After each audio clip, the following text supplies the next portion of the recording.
오늘은 스승의 주일이죠. 스승의 주일을 맞아서 제가 말씀 준비하면서 지금까지 저를 이 자리에 있도록 인도해 주셨던 많은 분들을 생각해 보았어요. 특별히 영적으로 잘 이끌어 주셨던 분들이 생각이 나더라고요. 제가 중학교 2학년 올라갈 때 저에게 복음을 전해 주셨던 그 목사님, 그리고 또 제가 고등학교 3학년 때 저를 위해서 매일같이 눈물로 기도해 주셨던 그 귀한 권사님 선생님, 그리고 또 제가 한창 교만했을 때 저의 교만을 팍 꺾어주셨던 그런 대학부의 지도 목사님, 그리고 제가 목회를 배워나갈 때 목회란 이런 것이다 라고 가르쳐 주셨던 그런 선배 목사님, 그런 분들이 계셔서 지금 제가 있는 것 같아요.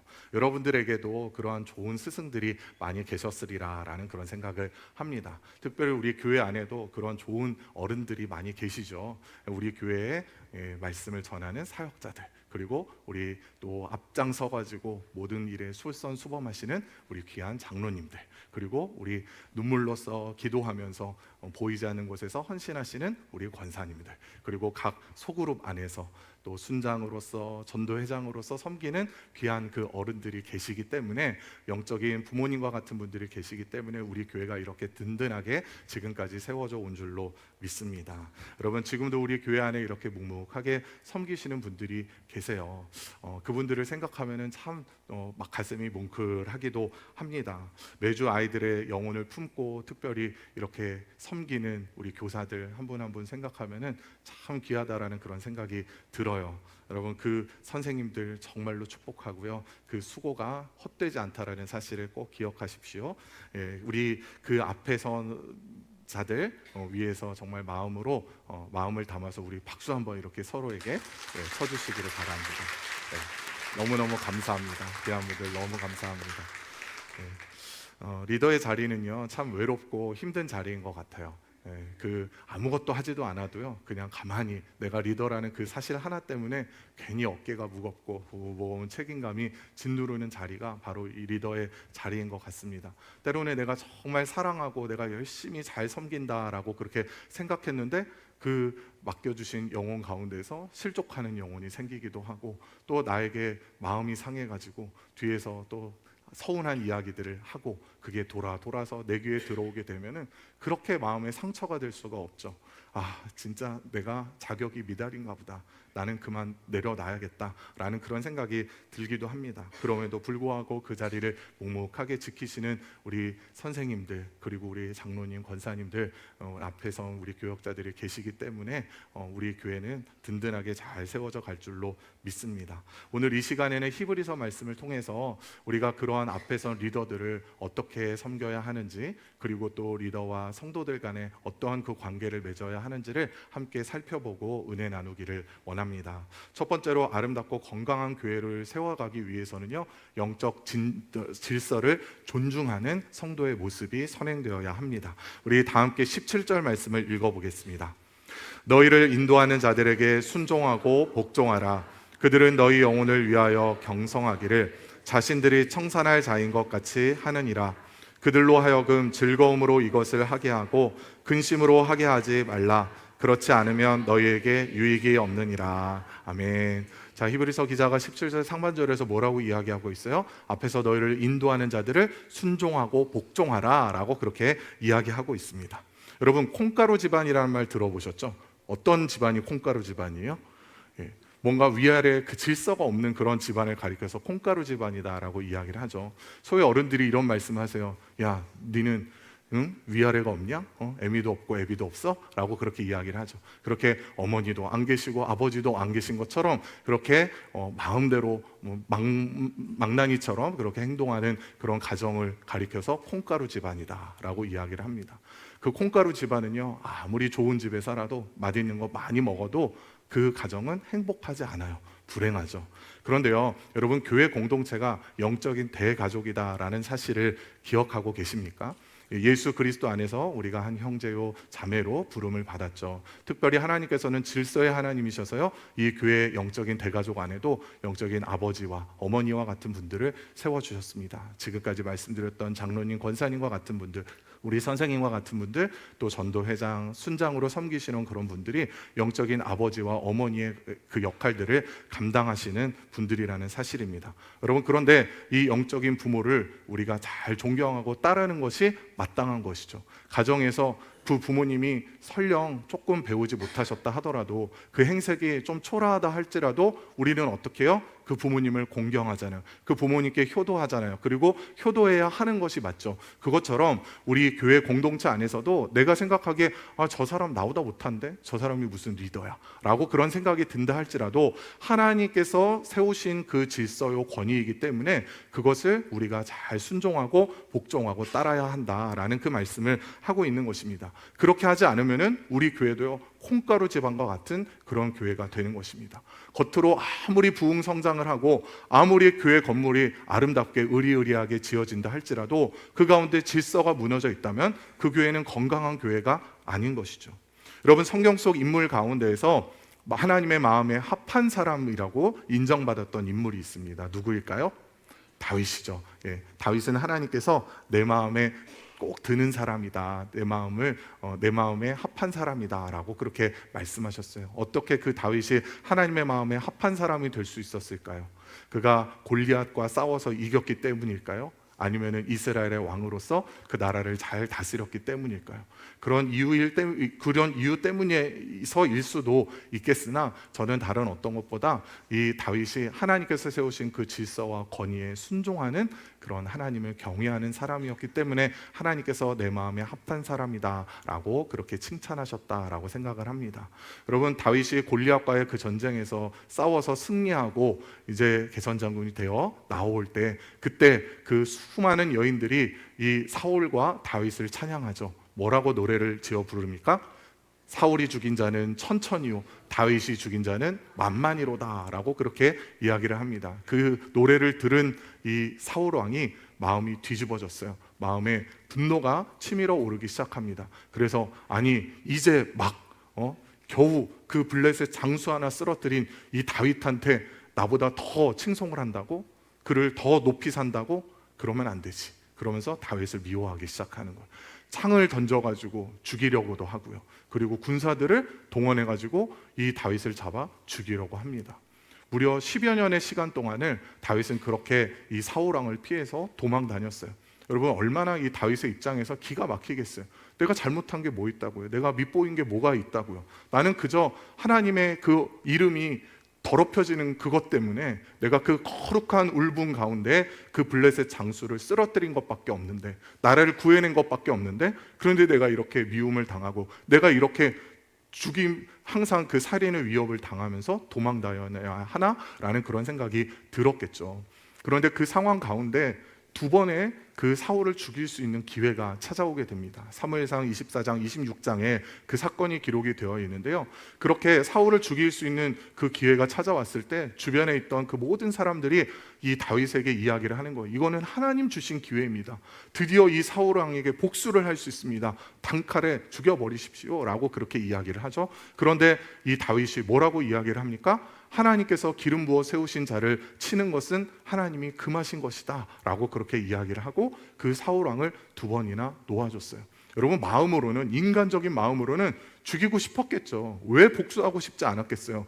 왜 나를 그렇게 미워하냐고요? 당신 때문에 내가 얼마나 괴롭게 살고 있는지 아세요? 라고 그렇게 이야기하면서 복수할 수도 있는데 그 복수를 온전히 마음에 그냥 잠재웠던 거예요. 왜? 하나님께서 세우신 종이기 때문에, 하나님께서 기름 부어 세우신 자이기 때문에 그 내가 하나님께서 금하신 것을 내 마음대로 하지 않겠다라고 그렇게 이야기하고 다짐했던 것입니다. 하나님이 세우신 그 질서 앞에서 온전히 순종하고 복종했던 것입니다. 여러분, 다윗처럼 저와 여러분들도 영적인 권위자들에 대해서 잘 순종하고 복종할 수 있기를 바랍니다. 때로는 여러분과 생각이 다를 수 있고요, 가치관이 다르고, 또 아무리 생각해도 내가 잘못한 게 아니라 리더가 잘못했는데 라고 그렇게 생각이 될 수도 있습니다. 또 인간적인 연약한 그 면모를 바라보면 아니 저런 사람이 무슨 리더야 라는 그런 생각이 들 수도 있어요. 그러나 하나님이 세우셨다라는 그 사실을 꼭 기억하시고 하나님을 경외하는 마음으로, 하나님을 잘 하나님께 순종하는 그 마음으로 하나님 세우신 그 권위자에게 대하여 순종하고 복종하는 저와 여러분이 되시기를 축복합니다. 두 번째로 아름답고 건강한 교회를 세워가기 위해서는요, 영적 지도자로서 행실을 주의하고 깨어 있어야 합니다. 지금까지는 성도들을 향해서 세우신 그 영적인 리더들 잘 순종하고 복종해라 라는 그런 말씀을 드렸어요. 그러니까 이제 리더로 서 계신 분들의 입장에서는 이렇게 딱 팔짱을 끼고 그래 내 말 좀 들어라, 그만 속 좀 썩여라 라는 그런 마음을 가지고 계실지 모르겠어요. 그런데 하나님께서 이제는 우리 앞에서 리더를 향해서 말씀을 하고 계세요. 우리 다 함께 7절을 읽어보도록 하겠습니다. 하나님의 말씀을 너희에게 일러주고 너희를 인도하던 자들을 생각하며 그들의 행실의 결말을 주의하여 보고 그들의 믿음을 본받으라. 아멘. 자, 지금 이 말씀이 그냥 언뜻 보면은 성도들에게 앞에선 그 리더들을 잘 섬겨라 하는 말씀처럼 들려지지만요, 사실 그 이면에는 그 앞에선 리더들아 너희들의 그 행실을 주의하라 라는 그런 하나님의 그 경고의 말씀이기도 한 것입니다. 행실의 결말을 주의하라. 그러니까 너희의 그 모든 그 행실이 올바라야 한다라고 그렇게 리더들을 향해서 말씀하고 계시는 거예요. 이 백화점 가다 보면은 백화점에 이렇게 쇼윈도가 있잖아요. 그 쇼윈도 안에 마네킹들이 있죠. 그 마네킹이 메고 있는 그 백을 보고 또 입고 있는 그 옷을 보면서 야, 너무 멋있다. 아, 나도 저 옷 입으면은 저 백 매면은 너무나 우아해질 텐데 나도 한껏 잘 나갈 수 있는 사람인데라는 그런 생각을 하기도 하죠. 선배 목사님께서 저에게 그런 말씀을 하시더라고요. 목회자는 이 쇼윈도 안에 있는 마네킹과 같은 존재다라고요. 그래서 수많은 성도들이 입방아에 오르내릴 거다, 이렇게 저렇게 이야기할 거다. 그런데 그 말에 너무 상처받지 말아라. 아, 그런 사람도 있구나. 아, 저런 사람도 있구나 라고 그렇게 생각해라. 그리고 거기에서 받아들여야 할 것들은 잘 귀담아 듣고 잘 반영해라 라는 그런 말씀을 하셨습니다. 여러분, 앞에 선 자로서 그렇게 쇼윈도의 마네킹으로 서 있다라는 게 참 쉽지는 않아요. 그런데 정도의 차이만 있을 뿐이지 저만 그런 게 아니라 앞에선 모든 우리 장로님, 권사님들, 영성교회 장로입니다, 영성교회 권사입니다, 영성교회 교사입니다, 영성교회 리더입니다 라는 그러한 그 부담감을 가지고 살아간단 말이에요. 수많은 사람들이 우리를 보면서 이렇게 저렇게 이야기하는 그 소리를 들으면서 감내하면서 그 직분을 감당하고 있는 것입니다. 여러분, 우리가 항상 그 앞에 선 리더로서는요, 그 다른 사람들의 그 말, 그것들을 집중해야 되지만 그것보다 훨씬 더 중요한 것은 하나님 앞에서 바르게 세워져 있어야 한다라는 사실입니다. 우리 선생님들이 우리 아이들에게 열심히 공과를 준비해가지고 가르치잖아요. 여러분, 그런데 우리 아이들이 그 공과 내용을 과연 기억할까요? 제가 굉장히 좋은 주일학교를 나왔습니다. 그리고 굉장히 모범생이기도 했습니다. 그런데 안타깝게도 우리 선생님들이 저에게 가르쳐 주셨던 내용 하나도 기억이 나지를 않아요. 그거는 기억이 하나도 안 나요. 그저 제가 아까도 말씀드렸던 것처럼 그 선생님이 나에 대해서 정말 진심이셨어, 날 정말 사랑해 주셨어, 아, 그 선생님 진짜 하나님 앞에 기도하는 권사님이셨어 라는 그런 게 기억에 남더라는 거예요. 여러분, 우리 또한 마찬가지입니다. 우리가 리더로서 사람들 앞에 서가지고 말씀을 아무리 잘 전한들, 우리가 아무리 청산유수처럼 그렇게 기도를 잘한들, 우리 성도들이 그걸 보고 아, 우리 리더는 정말 멋있어, 너무 말씀이 좋아, 그러면서 좋아할까요? 네, 어느 정도는 좋아하겠죠. 그러나 한편으로는 그 이면에 있는 삶의 모습을 보게 될 것입니다. 아니, 저분이 고난 가운데서 어떻게 대처하지? 수많은 세상의 유혹 가운데서 어떻게 믿음을 지켜내지? 그런 것들을 보고 배우는 거예요. 그거를 보면서 야, 저분은 진짜 내가 본받고 싶다, 아, 내가 저분은 진짜 스승으로 모시고 싶다 라는 그런 생각을 하기도 한단 말입니다. 그러니까 우리는 날마다 우리 자신을 잘 돌아보면서 우리의 행실을 주의해야 하는 것입니다. 고린도전서 11장 1절에서 사도 바울이 이렇게 이야기를 하고 있어요. 우리 함께 읽어보겠습니다.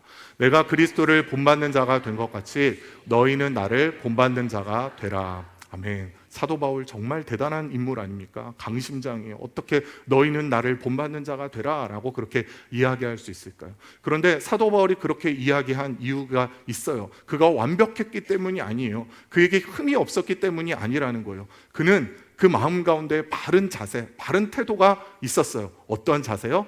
내가 그리스도를 본받기 위하여 몸부림치는 그 자세가 있었던 거예요. 나는 주님 더 닮기를 원합니다. 내가 주님의 성품을 닮기를 원합니다. 온유하고 겸손하신 예수님, 그 온유하고 겸손하신 예수님의 성품 저도 닮게 해주세요. 그렇게 기도하면서 주님 바라보면서 그렇게 신실하게 사역을 했던 거예요. 그러니까 그런 그 나의 마음의 자세, 그 태도를 너희들도 보고 배워라 라고 이야기할 수 있었던 것입니다. 코람데오의 신앙, 사람들의 눈치를 보는 것이 아니라 정말 하나님 앞에서 누가 보든지 보지 않든지 나는 정직하게 성실하게 충성되게 맡겨주신 일들 감당하리라 라는 그 마음을 가지고 살아갔던 것입니다. 사도 바울처럼 우리 앞에 계신 모든 리더분들 정말 영원하신 모델이 되시는 그 예수님 그 잘 본받아서 그렇게 살아가시기를 간절히 축복합니다. 근데 리더 여러분, 하나님과 사람 앞에서 우리가 바른 행동 거지를 하는 것도 중요하지만 거기에서 만족하면 안 돼요. 거기서 한 걸음 더 나아갈 것을 우리에게 또 오늘 본문은 말씀하고 있습니다. 17절 말씀을 한 번 더 읽어보겠습니다. 너희를 인도하는 자들에게 순종하고 복종하라. 그들은 너희 영혼을 위하여 경성하기를 자신들이 청산할 자인 것 같이 하느니라. 그들로 하여금 즐거움으로 이것을 하게 하고 근심으로 하게 하지 말라. 그렇지 않으면 너희에게 유익이 없느니라. 아멘. 자, 앞에서 리더는 어떻게 해야 된다고요? 맡겨주신 그 영혼들에 대해서 경성하기를 자기가 청산할 자인 것처럼 그렇게 해야 된다라고 말씀하고 있어요. 경성한다라는 것은 밤에 자지 않고 깨어있다라는 것을 의미하는 거고요. 청산한다라는 것은 우리가 월말 결산, 기말 결산, 연말 결산 하는 것처럼 그렇게 마지막에 그 결산하는 것과 같은 그런 것을 이야기를 하고 있는 거예요. 그러니까 하나님께서 나에게 그 맡겨주신 영혼들을 주님께서 우리 가운데서 그 책임을 물으실 것이다. 그것을 나는 하나님 앞에서 결산해야 된다라는 그 마음을 가지고 우리 양무리들을 잘 가르치고 인도해야 한다라는 그 말씀을 하고 있는 겁니다. 이 말씀을 우리가 잘 이해하기 위해서는 에스겔 33장 말씀을 살펴보아야 합니다. 하나님께서 에스겔 33장에서 이 에스겔에게 너는 이스라엘의 파수꾼이다 라고 그렇게 말씀을 하세요. 그리고 이 파수꾼의 역할을 잘 감당하라는 거예요. 여러분, 파수꾼이 어떤 사람인가요? 그 성읍에서 다른 사람들이 다 잘 때에도 자지 않고 깨어가지고 그 성읍을 지키는 사람, 그 성을 잘 지키는 사람이 파수꾼이란 말이에요. 거기에서 그 적의 동태를 살피고 적이 온다고 하면 어떻게 해야 될까요? 나팔을 꺼내가지고 크게 불어 외쳐야 되는 거예요. 모든 사람들이 잠이 깨서 그 전쟁 준비 태세를 갖출 수 있도록 그렇게 해야 되는 것이 바로 이 파수꾼의 사명이라는 것입니다. 만약에 적이 오는데 그것도 모르고 그냥 자고 있다, 내지는 그 적이 오는 거를 보고 나만 살아야지 하고 걸음 하나를 살려라 하고 막 그렇게 주랭랑을 친다라면 어떻게 되겠습니까? 그 파수꾼에게 하나님께서 책임을 묻겠다라는 말씀을 하고 계시는 거예요. 에스겔 33장 8절에서 에스겔을 향하여 이렇게 말씀하십니다. 함께 읽어봅니다. 가령 내가 악인에게 이르기를 악인아 너는 반드시 죽으리라. 그의 길에서 떠나게 하지 아니하면 그 악인은 자기 죄악으로 말미암아 죽으려니와 내가 그의 피를 내 손에서 찾으리라. 아멘. 자, 파수꾼의 영적인 파수꾼의 역할이 무엇이냐? 바로 그 잘못 가기는 그 악인들을 바르게 잡아주는 역할을 해야 된다라는 거예요. 그 역할을 하지 않는다면, 그 악인에게 그 경고의 말을 하지 않는다면은 그 악인은 그 악인으로 말미암아 그 죄로 말미암아 죽을 것인데 그 악인의 핏값을 너에게서 찾겠다라고 그렇게 하나님이 말씀하고 계시는 거예요. 그러니까 파수꾼은 그 파수꾼으로서 그 맡겨주신 영혼들에게 해야 할 말들을 담대하게 전해야 하는 것이죠. 여러분, 하나님의 이 엄중한 메시지는 비단 에스겔에게만 하시는 말씀이 아니라 오늘날 리더로선 저와 여러분에게 하시는 말씀이기도 합니다.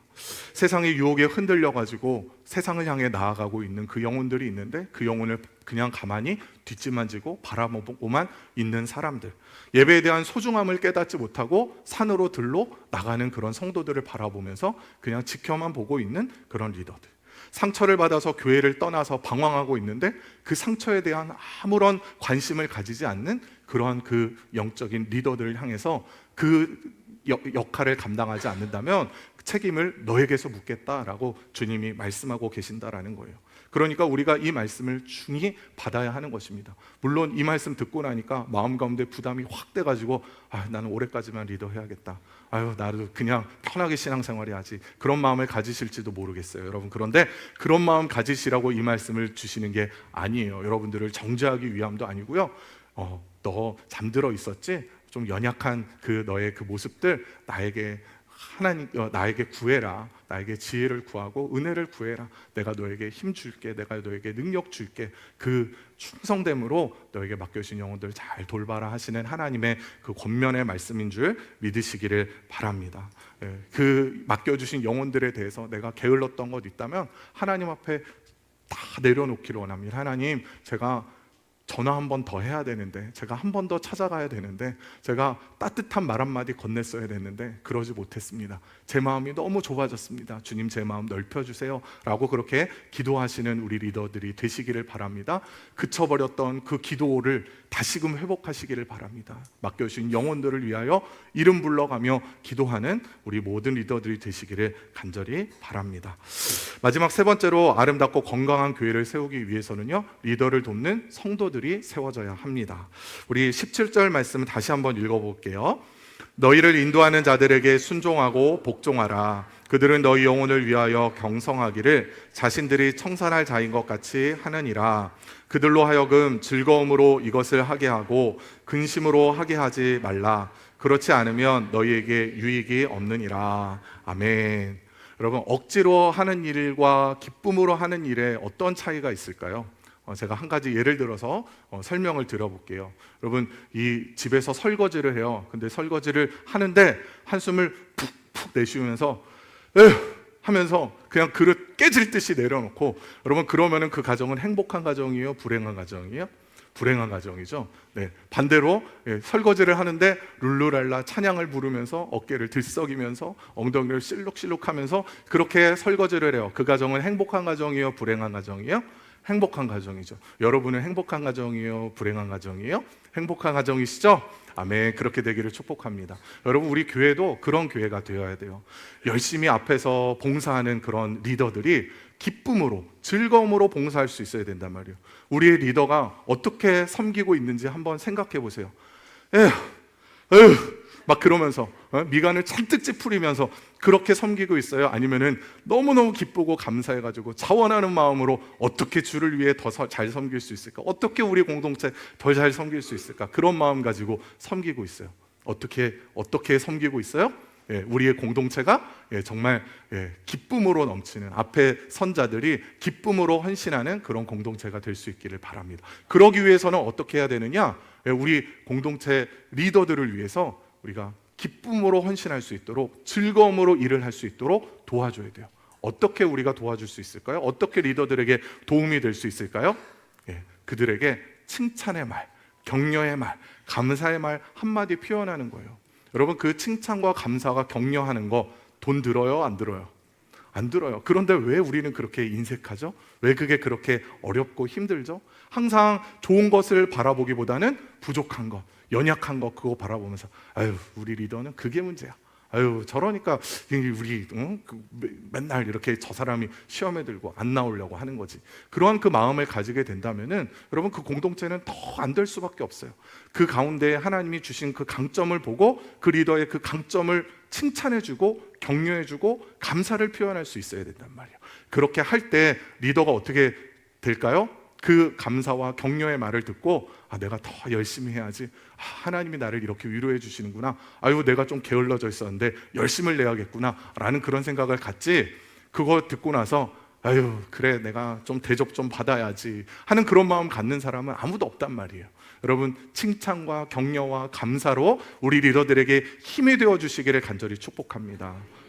우리 공동체가 잘 되기 위해서는 리더들이 즐거운 마음으로 섬길 수 있어야 돼요. 리더들이 즐거워야 우리 모든 순원들이, 우리 전도 회원들이, 우리 아이들이, 그리고 우리 공동체가 즐겁고 행복할 수 있는 거예요. 엄마 아빠가 행복해야 자녀들이 행복한 것처럼 우리 앞에 선자들이 행복해야 우리 모두가 행복할 수 있다. 우리의 유익을 위해서 우리가 다른 앞에 선자들을 잘 섬기고 또한 칭찬하고 감사하고 힘이 되어줄 수 있기를 간절히 축복합니다.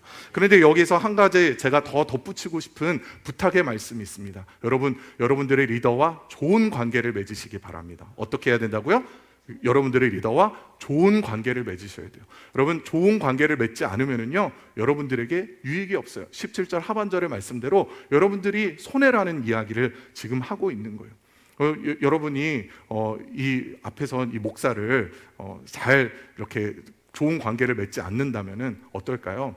제가 이 앞에서 말씀을 전할 때 그 말씀이 잘 들릴까요? 안 들릴까요? 안 들리겠죠? 예, 그 이야기를 제가 말씀을 전할 때 그 말씀을 들으면서 아이고 자기나 잘하시지 라는 그런 생각을 하게 될 거란 말이에요. 예, 하나님의 말씀을 전하는데도 하나님의 말씀으로 내 귀에 들리는 게 아니라 사람의 말로 들리게 된단 말이에요. 그 말씀을 가지고 내가 계속해서 도마질을 하게 된단 말이에요. 그러면은 나의 영혼의 양식으로 채워지고 살찌워져야 되는데 점점 파리해질 수밖에 없겠죠. 그러니까 나의 영이 죽어가게 되는 거예요. 그래서 우리는 앞에서 리더들과 좋은 관계를 맺어야 되는 거예요. 그 리더의 부족한 모습을 보면서 거기에 자꾸 시선이 갈 때 어떻게 해야 될까요? 그거를 흠집을 내고 그거를 끄집어내 가지고 저 사람 내가 고쳐야겠어, 그렇게 하는 게 아니라 하나님 앞에 기도해야 되는 거예요. 하나님, 우리 목사님에게, 하나님, 우리 장로님에게, 우리 권사님에게, 우리 선생님에게 이런 이 부족한 부분이 있습니다. 주님, 그 부족한 부분들 메꿔 주옵소서. 하나님, 은혜를 주셔서 깨닫게 해주십시오. 그리고 제가 그 부족한 부분에 조금이라도 힘이 될 수 있기를 원합니다 라고 그렇게 기도하시기를 바랍니다. 그렇게 되는 공동체가 잘 되는 공동체예요. 여러분, 그렇게 할 때 리더가 더 힘을 얻고 즐거움으로 기쁨으로 사역할 수 있는 거예요. 그리고 거기에서 말씀이 전해질 때 함께 그 은혜를 나눌 때 그 리더십으로 이끌어갈 때 그 공동체가 더욱더 잘 되는 역사가 나타나게 되는 것입니다. 여러분들의 유익을 위해서 여러분들의 앞에선 리더들과 좋은 관계를 맺으시기를 간절히 축복합니다.